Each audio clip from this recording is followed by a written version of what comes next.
ચલો અત્યાર સુધી આપણે આ ચેપ્ટર ની અંદર વિદ્યુત રાસાયણિક કોષ ભણ્યા. હવે આપણે આ પાઠ છે એનો બીજો ભાગ ભણવાનો છે, વિદ્યુત વિભાજનીય કોષ. અત્યાર સુધી શું હતું કે વિદ્યુત રાસાયણિક કોષની અંદર રાસાયણિક પ્રક્રિયા થતી હતી અને એને કારણે વિદ્યુત પેદા થતા હતા. વિદ્યુત વિભાજનીય કોષની અંદર એનાથી ઉલટું કામ. આપણે પાઠની પ્રસ્તાવનામાં જ વાત કરી. વિદ્યુત વિભાજનીય કોષની અંદર શું થશે આપણે કે કોષની અંદર આપણે વોલ્ટેજ પસાર કરશું એટલે વિદ્યુત પ્રવાહ આપશું અને એને કારણે રાસાયણિક પ્રક્રિયા થશે. તો વિદ્યુત વિભાજનીય કોષની અંદર આપણે બારોબારથી બાહ્ય સ્ત્રોત દ્વારા એટલે કે બારોબારથી વોલ્ટેજ એટલે કે પ્રવાહ આપશું અને એને કારણે રાસાયણિક પ્રક્રિયા થશે. આ કોષને કહેવામાં આવે છે વિદ્યુત વિભાજનીય કોષ. બરોબર. રાસાયણિક ઉદ્યોગોની અંદર, રાસાયણિક ઉદ્યોગોમાં અને પ્રયોગશાળામાં છે આ વિદ્યુત વિભાજનીય કોષ છે એ ખૂબ કામનો છે. અને આના વિશે તમે ધોરણ 10 ની અંદર ભણી આવ્યા છો. વિદ્યુત વિભાજનનો કોષ આપણે ભણી સૌથી સાધારણ સાદો વિદ્યુત વિભાજનીય કોષની આપણે ચર્ચા કરીએ જે તમારે 10મા નો આઈએમપી પ્રશ્ન હતો. બરાબર. યાદ કરો 10મા નો આઈએમપી પ્રશ્ન કે ભાઈ આવી રીતના આ કોપર સલ્ફેટનું દ્રાવણ હોય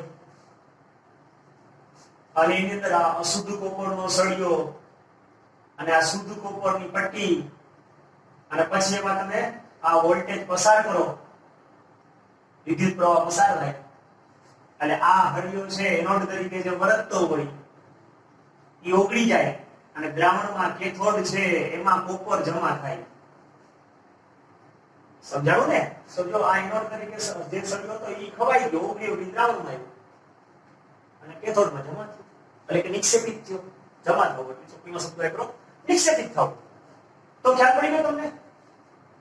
આ પ્રશ્ન તમને મળી જાય કે કોપર સલ્ફેટના દ્રાવણની અંદર બે કોપરના ધ્રુવો ડુબાડી એટલે આપણે તમને ચોપડીમાં એમ કહ્યું કે બે ધ્રુવો ડુબાડી આપણે 10માં ભણી ગયા એ પ્રમાણે ચર્ચા કરી.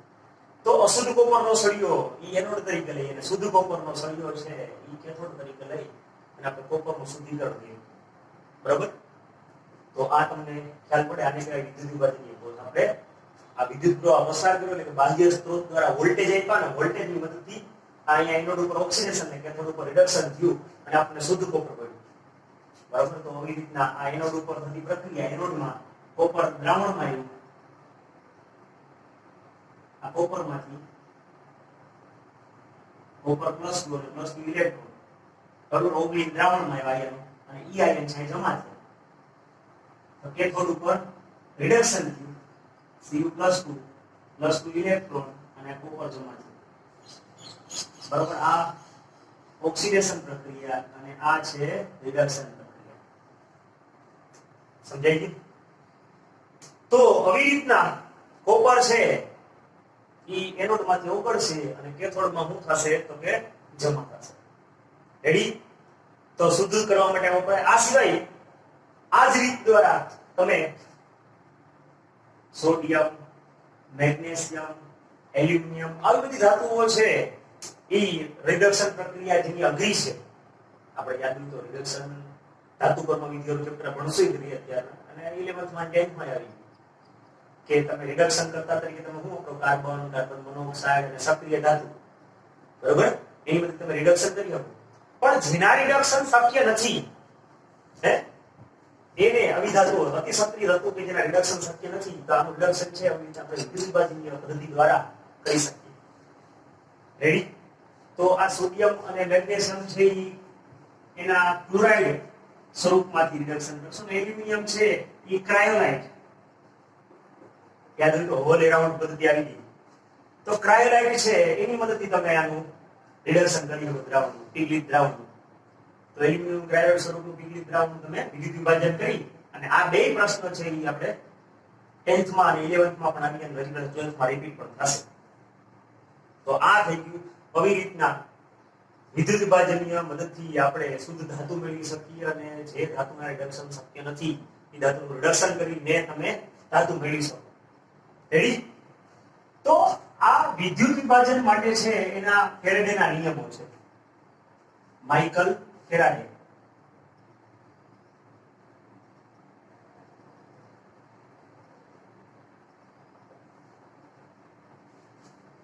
વિદ્યુત વિભાજન માટેના માઇકલ ફેરેડેના નિયમો. તો માઇકલ ફેરેડેએ ઈસવીસન 1833-34 ની અંદર એને કેટલી બધી વિદ્યુત વિભાજનીય પ્રક્રિયાઓનો અભ્યાસ કર્યો અને ઈ પ્રક્રિયાને આધારે એને બે નિયમ આપ્યા ઈ જમાનામાં.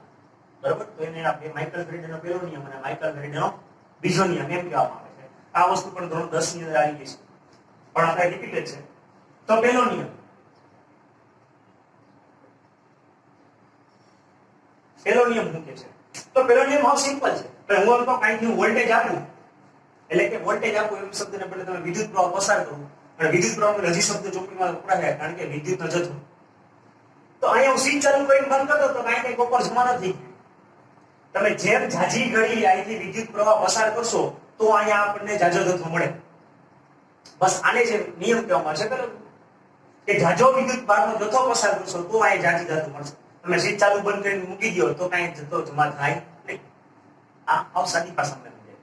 આપણે ચોકી પ્રમાણે કે વિદ્યુત વિભાજનીય કોષની અંદર તમે વિદ્યુત વિભાજ્ય દ્રાવણની અંદર જ્યારે પ્રવાહ પસાર કરો એટલે કે વિદ્યુત ભારનો જથ્થો પસાર કરો તો પસાર કરેલો જથ્થો અને અહીંયા જમા થતો જથ્થો ધાતુ ઈ બે એકબીજાના કેવા હોય તો કે સમપ્રમાણમાં. એટલે કે અહીંયા કેથોડ ઉપર જમા થતો ધાતુનો જથ્થો ઈ વિદ્યુત વિભાજનીય કોષમાં દ્રાવણમાંથી પસાર કરેલા વિદ્યુત ભારના જથ્થાના સમપ્રમાણમાં હોય છે. સમજાણું? તો અહીંયા જે જથ્થો જમા થયો એને માની લે કે હું સંજ્ઞા આપી દઉં m, તો ઈ અહીંથી કેટલો વિદ્યુત ભારનો જથ્થો પસાર કરો છો એના સમપ્રમાણ હોય. અહીંયા કેટલો જથ્થો જમા થાય તો અહીંથી તમે કેટલો વિદ્યુત ભારનો જથ્થો પસાર કરો છો એના આધારે. બરોબર? તો આને કહેવામાં આવે છે ટેલો નિયમ. m ચલે છે q. સમજાઈ ગયું ને? કે વિદ્યુત પ્રવાહને કારણે વિદ્યુત વિભાજન દરમિયાન કોઈ પણ વિદ્યુત ધ્રુવ ઉપર થતી પ્રક્રિયાનો જથ્થો એટલે કે અહીંયા કેથોડ ઉપર જમા થતો ધાતુનો જથ્થો શબ્દ આવે છે. ઈ વિદ્યુત વિભાજનીયમાંથી પસાર થતા વિદ્યુત ભારના જથ્થાના સમપ્રમાણમાં હોય છે. એટલે કહેવાનો મતલબ એમ છે કે અહીં તમે જાજો વિદ્યુત ભારનો જથ્થો પસાર કરશો તો અહીં રાસાયણિક પ્રક્રિયા પણ કેવી થાય તો કે જાજી થાય. એટલે જાજી થાય તો જમા પણ કેવી થાય ધાતુ વધારે. તો રાસાયણિક પ્રક્રિયાને કારણે કેથોડ ઉપર જમા થતો ધાતુનો જથ્થો કેના સમપ્રમાણમાં છે તો કે દ્રાવણમાંથી પસાર કરેલા વિદ્યુત ભારના જથ્થાના સમપ્રમાણમાં છે. આને કહેવામાં આવે છે પહેલો નિયમ. હવે બીજો નિયમ,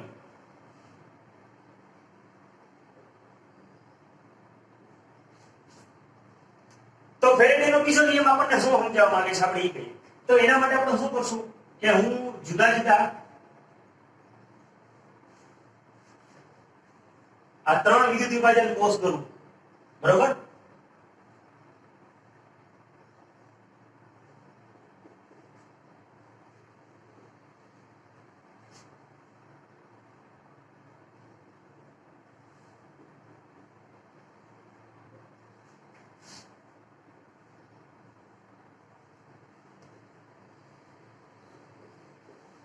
બરોબર? આ ત્રણ બધું આ AgCl નું દ્રાવણ છે એમ સમજી લો. આ MgCl નું દ્રાવણ છે અને આ AlCl નું દ્રાવણ છે. બરોબર? બધાયની અંદર હું એક સરખો વિદ્યુતનો જથ્થો પસાર કરું. બધામાં એક સરખો એટલે આકૃતિ દ્વારા જ આખો બીજો નિયમ સમજવાનો છે. બધાય જુદા જુદા વિદ્યુત વિભાજ્ય ની અંદર આપણે પસાર થતો વિદ્યુત ભારનો જથ્થો કેવો લીધો તો સરખો.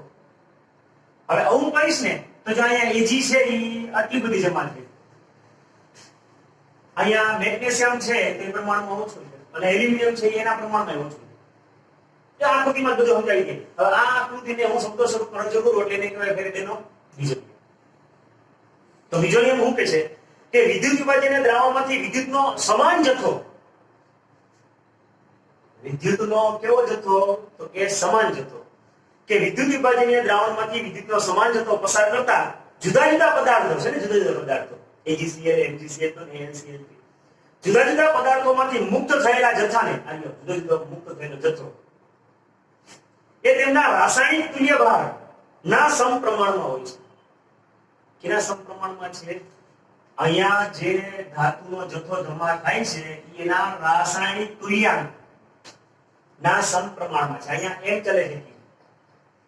એટલે આ ચોકડીના શબ્દને બદલે હું તમને સહેલી રીતે સમજાવું કે તમે જુદા જુદા વિદ્યુત વિભાજ્ય લ્યો અને બધામાં એક સમાન વિદ્યુત ભારનો જથ્થો પસાર કરો તો જમાવતી ધાતુનો જથ્થો છે એના રાસાયણિક તુલ્યાંકના સમપ્રમાણમાં છે. આવી રીતના આપણે સાદી ભાષામાં બોલીએ.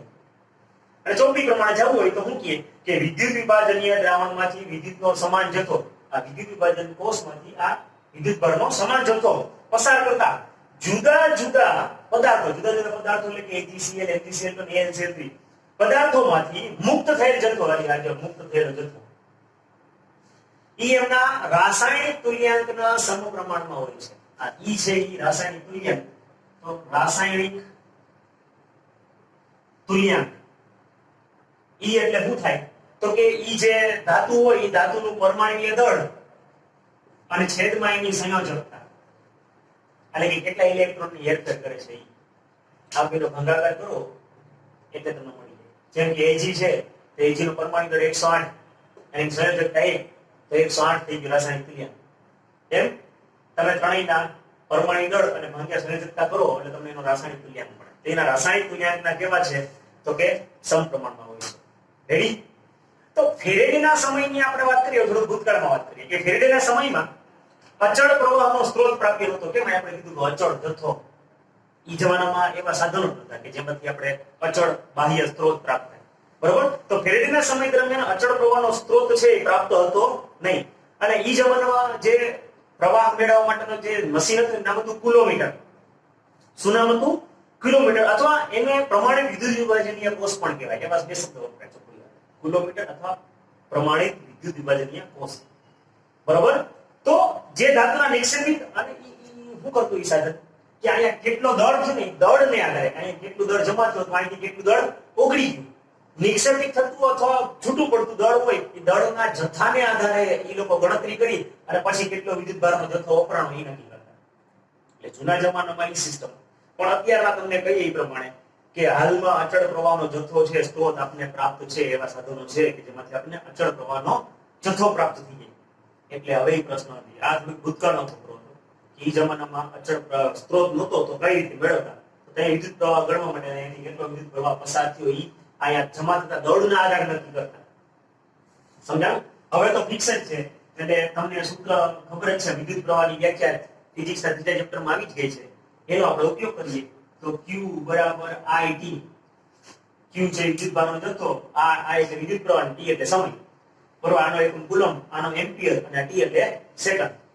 બરોબર? તો Q કુલમમાં, I એમ્પિયરમાં, T સેકન્ડમાં છે. તો ઓક્સિડેશન કે રિડક્શન પ્રક્રિયા માટે જરૂરી વિદ્યુતનો જથ્થો છે એનો આધાર વિદ્યુત ધ્રુવની પ્રક્રિયા અને એની તત્વયોગમિતિ ઉપર આધાર રાખે.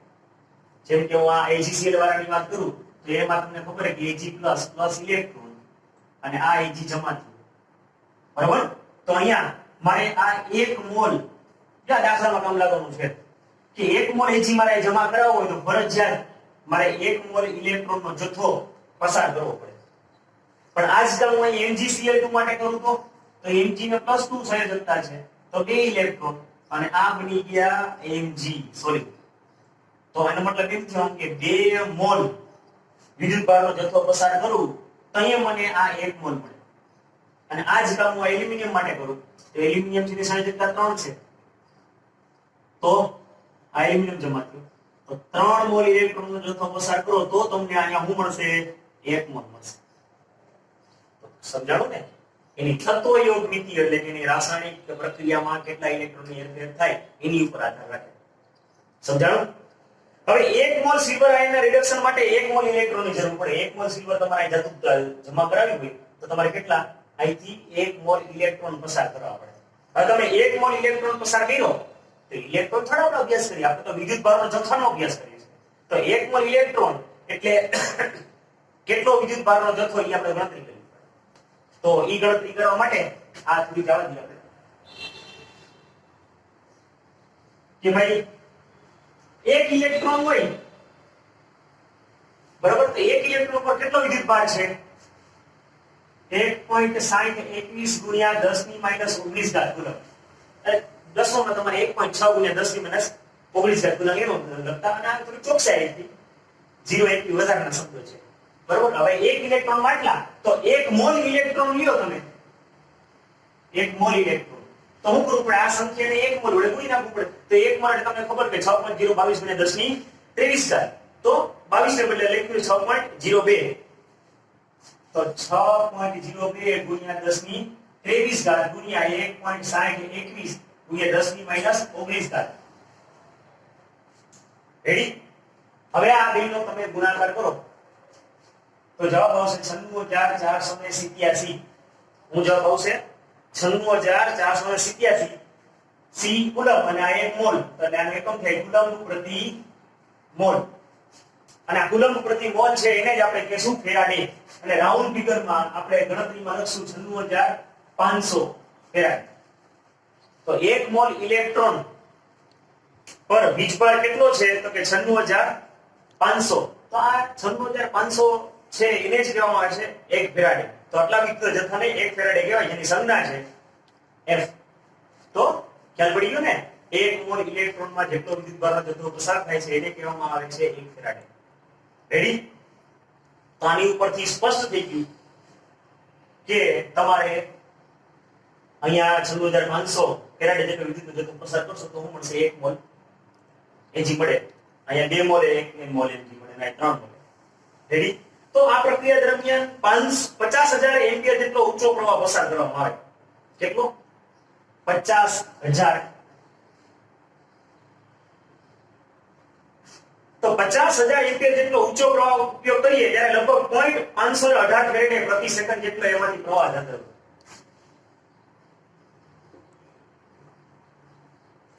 તો આટલા ઊંચા પ્રવાહે કામ કરવાનું હોય અને તો આપણને એટલા દૂર જમા થતી હોય છે. ચલો જોઈ લો આપણો પ્રશ્ન.